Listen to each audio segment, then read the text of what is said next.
Welcome to 2 Cents on My Dime. I'm your host, Jim Longshore. This podcast, we're tackling the exercise of determining instantaneous demand in an ED area. The resources you'll need is the demand profile 1000 lines.xls and ED Demand.mpj. Our objective is to show how data is exchanged between Excel and Minitab to discover the impact. So let's get started. We're going to use this problem of ED demand data and the demand profile.xls spreadsheet to understand the behavior in the first 1,000 patients of June data. So what you see on here is, one, I'm up here, and two, selfless plug for our upcoming MBB program. It's an elective for both black belts and MBBs. We're going to be talking about Six Sigma process design, and I'll be the teacher. All right. So down here is our demand profile 1000 lines, and then I also have Minitab open, and this is going to be on ED Demand.mpj. Okay, so with that said, what we're going to do is, first thing first, we have our sheet here of 1000 lines. I'm going to go to ED Demand, and I'm going to go to over here, and I need to take the first 1000 data points. So I'm going down here to 1,000. You can't take more than 1,000 because that spreadsheet's limited to 1,000 data points. There's the 4,000 data line spreadsheet that can handle more data, but it also becomes a much bigger file. I think you're going to find these are huge files, the way it's crunching data. Okay, so I'm going to take the first 1,000. I hold Shift, go Control C. And I'm going to come over here to Excel, and I need to go to the top.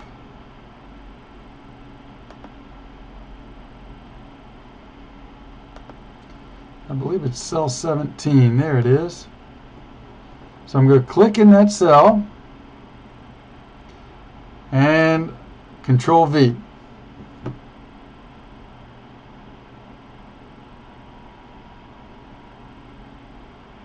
Oh, I took the arrival date header.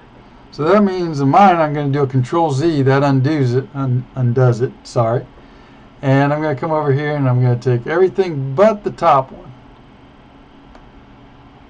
So I'm going to go right to here. And now I'll do the Control C.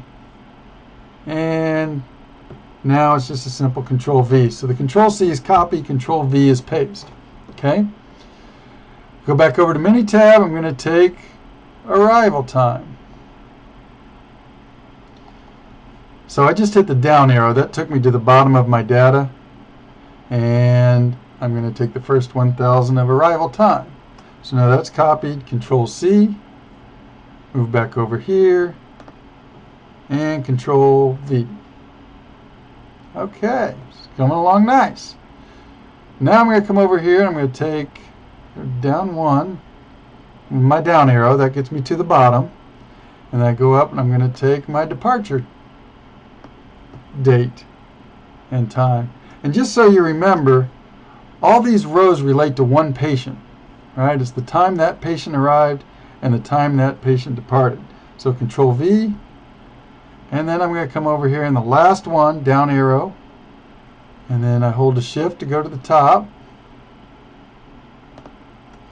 Control Z, Control C, sorry about that, and over here, Control V.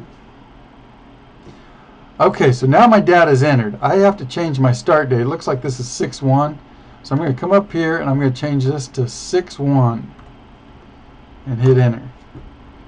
And now I'm starting to get some things over here. So what this does is this shows the stack up of all of the patients that were there at this particular time. And this shows individual patients when they arrived and left. Okay? I'm in 10-minute increments. So what I'm going to do is I'm going to come down here to Profile Summary. And what it's doing is it's stacking the data up for me.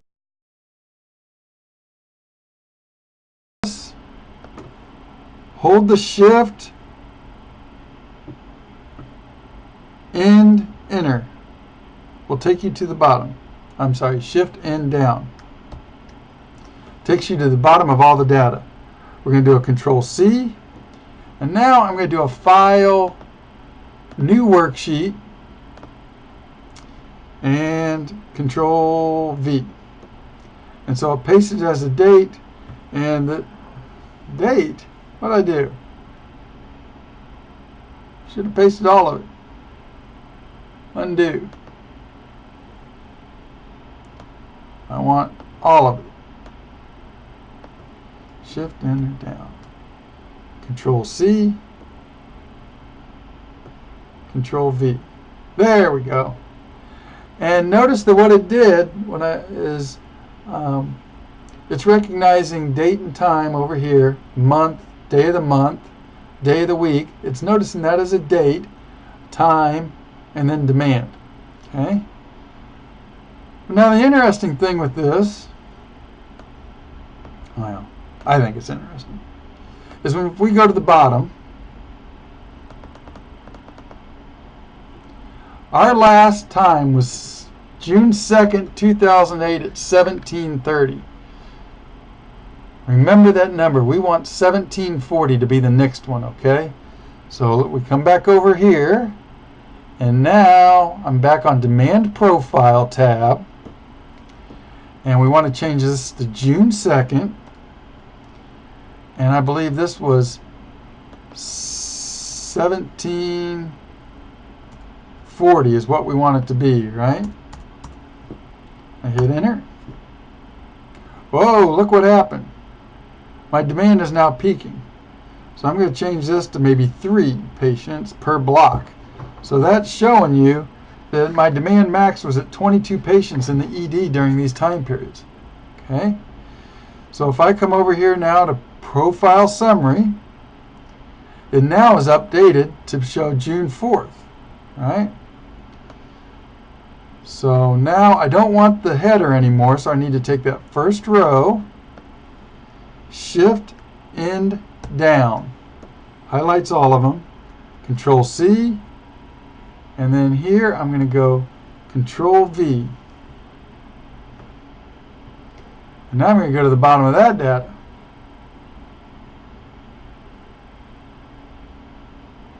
Okay. Go back over here. What was the last one? June 4th, 1010. So now I want June 4th at 1020. So I come over here. I go June 4th at 10:20. Okay. And same thing. Go to Profile Summary now. It's all highlighted, so I just need to go Control C. Go over here and Control V. So now in Minitab, you're seeing I have June 5th, June 6th, whoops. Alright. And I click on the last one there, June 6th, 250. That means I want June 6th at 3 a.m. So I go to Demand Profile. This is now June 6th. June 6th. 3 a.m., right? I need to change that to 3. Alright.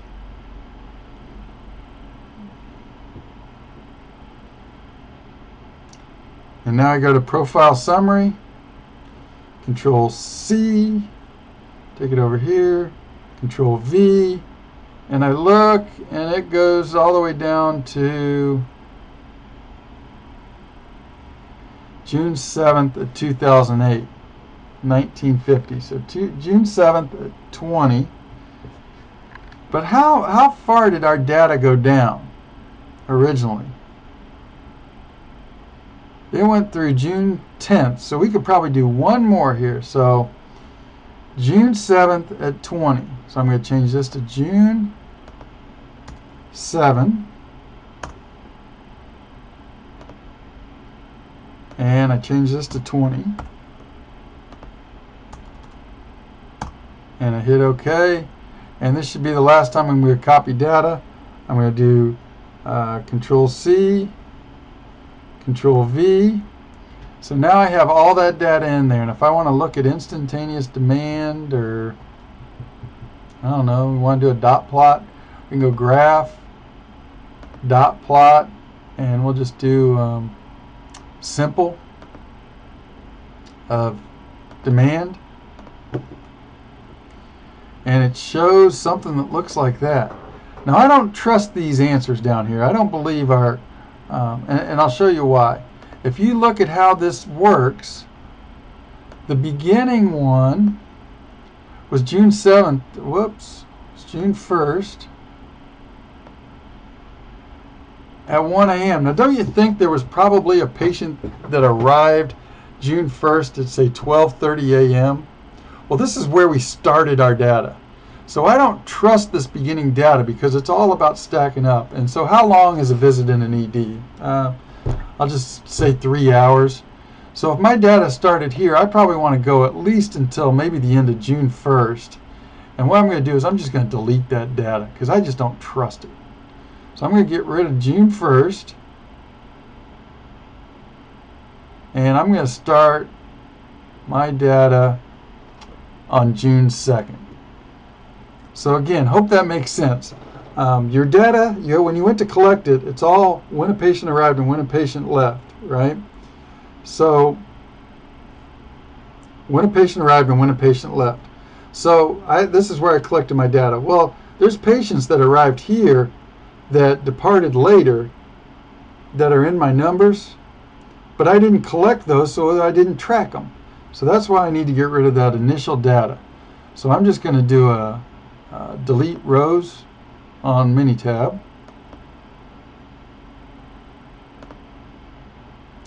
And so now my data stops. So what I'd like to do is go graph, box plot with groups,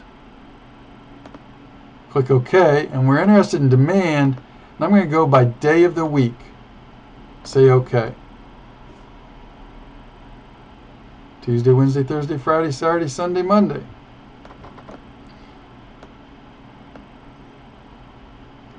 And so now what that is showing us is typical demand in the ED throughout the day. It looks like it's peaking on Sunday. Late Sunday is going above 10 before it comes back down. So for whatever reason, Sundays are seeing a lot more traffic in the ED. The one other thing we can do is if I do a Control E, I can say, well, let's look by time of day and see if that changes anything. And now I can look at what that demand is throughout the day, right? And you can start to see where that real demand is. And yeah, it's kind of tough to read here because it's grabbing everything. But you can see that this is midnight, and it goes down here. People are sleeping, not ready to come into the ED, and then we come back up. So that is how we look at this problem. So the question, when is the busiest time in the ED? I'm going to guess it to be somewhere over in here. And when I click on that, it looks like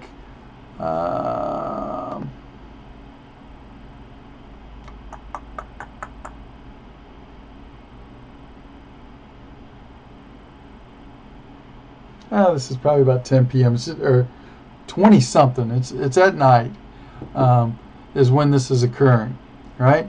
And then when might be the busiest time in the ED waiting room? Well, busiest time in the ED waiting room is going to be when all the arrivals are, and so people are sitting here, and this time it's stacking up, right? The busiest time in the waiting room is when I don't have enough doctors to handle this amount of volume. But we're going to save that for the subject of another exercise.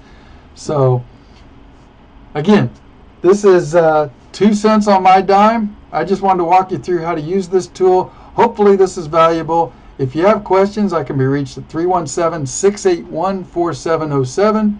My email is jlongshore@sbtimail.com.